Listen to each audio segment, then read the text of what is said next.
श्री राधे राधे मित्रों, आप सभी का स्वागत है हम सबके चैनल मिस्टर पांड्या ब्लॉग 79 में।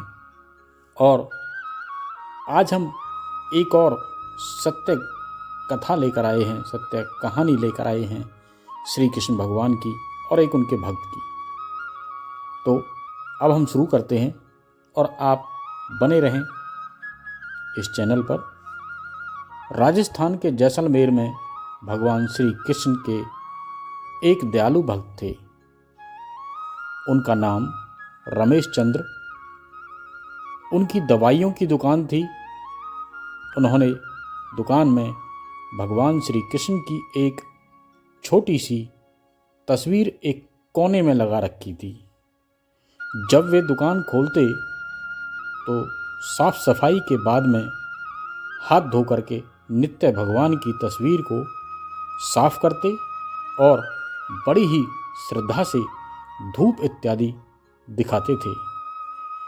उनका एक पुत्र भी था जिसका नाम था राकेश, जो अपनी पढ़ाई पूरी करके उनके ही साथ दुकान पर बैठा करता था। वह भी अपने पिता को ये सब करते हुए देखा करता और चूंकि वह नए जमाने का पढ़ा लिखा नवयुवक था, लिहाजा अपने पिता को समझाता कि भगवान वगैरह कुछ नहीं होते, सब मन का वहम है। बोलिए श्री राधे राधे, श्री राधे राधे। शास्त्र कहते हैं कि सूर्य अपने रथ पर ब्रह्मांड का चक्कर लगाता है, जबकि विज्ञान ने सिद्ध कर दिया कि पृथ्वी सूर्य का चक्कर लगाती है। इस तरह से रोज विज्ञान के नए नए उदाहरण देता, यह बताने के लिए कि ईश्वर नहीं है। पिता उस स्नेह भरी दृष्टि से देखते और मुस्कुराकर रह जाते। वे इस विषय पर तर्क वितर्क करना नहीं चाहते थे। समय बीतता गया। पिता बूढ़े हो गए थे। शायद वे जान गए थे कि अब उनका अंत समय निकट ही आ गया है। राधे राधे, राधे राधे।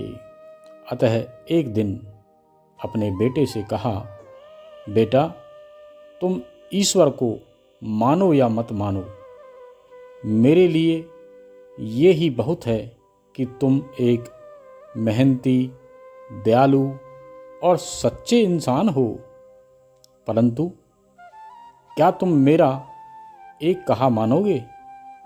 बेटे ने कहा, बेटा बहुत ही आज्ञाकारी भी था।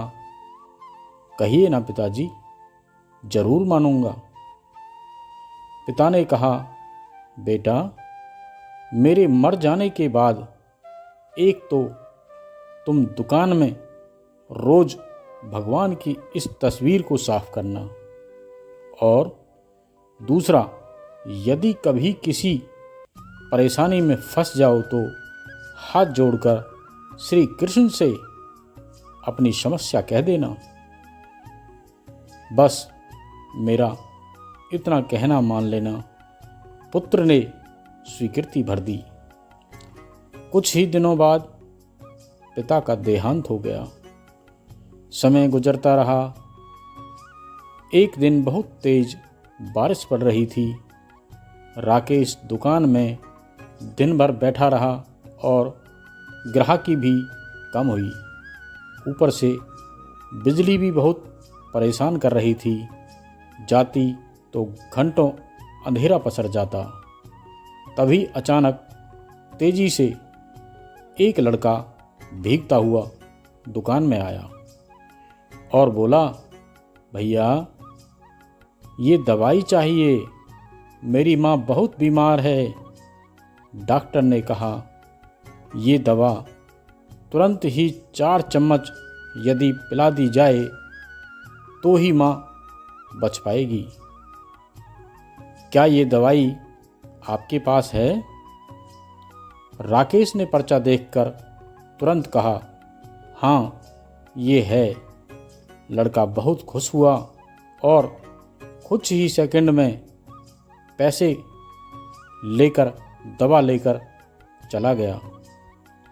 परंतु ये क्या, लड़के के जाने के थोड़ी ही देर बाद राकेश ने जैसे ही काउंटर पर निगाह मारी तो उसे बहुत ही ज़ोर से पसीने से बुरा हाल हो गया था, क्योंकि अभी थोड़ी देर पहले ही एक ग्राहक चूहे मारने की दवाई की शीशी वापस करके गया था। लाइट न होने की वजह से राकेश ने शीशी काउंटर पर रख दी और जैसे ही लाइट आई उसने देखा कि वो शीशी काउंटर पर नहीं थी।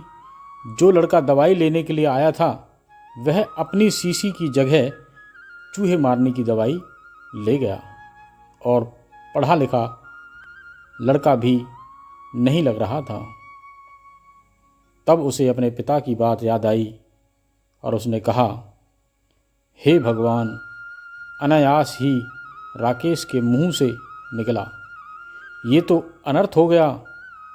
तभी उसे अपने पिता की बात याद आई और वह तुरंत हाथ जोड़कर भगवान श्री कृष्ण की तस्वीर के आगे दुखी मन से प्रार्थना करने लगा कि आप हैं, यदि आप सचमुच हैं तो आज ये अनहोनी होने से बचा लो। एक माँ को उसके बेटे द्वारा जहर मत पीने दो, प्रभु मत पीने दो, तुम्हारे अलावा कोई नहीं है। भैया, तभी पीछे से आवाज़ आई, भैया कीचड़ की वजह से मैं फिसल गया, दवाई की शीशी भी फूट गई, कृपया आप एक दूसरी शीशी दे दीजिए। भगवान की मनमोहक मुस्कान से भरी तस्वीर को देखकर राकेश की आंखों से झरझर आंसू बहने लगे। आज उसके भीतर एक विश्वास जाग गया था कि कोई तो है जो ये पूरी सृष्टि को चला रहा है। अब बोलिए प्रेम से श्री राधे राधे, श्री राधे राधे। प्रेम और शक्ति से भरे हुए हृदय से की गई प्रार्थना कभी अनसुनी नहीं जाती। बोलिए श्री राधे राधे। कृष्ण भगवान तो एक स्वयं साक्षात वो शक्ति हैं, आप उनका एक बार मन में ध्यान रखें बस।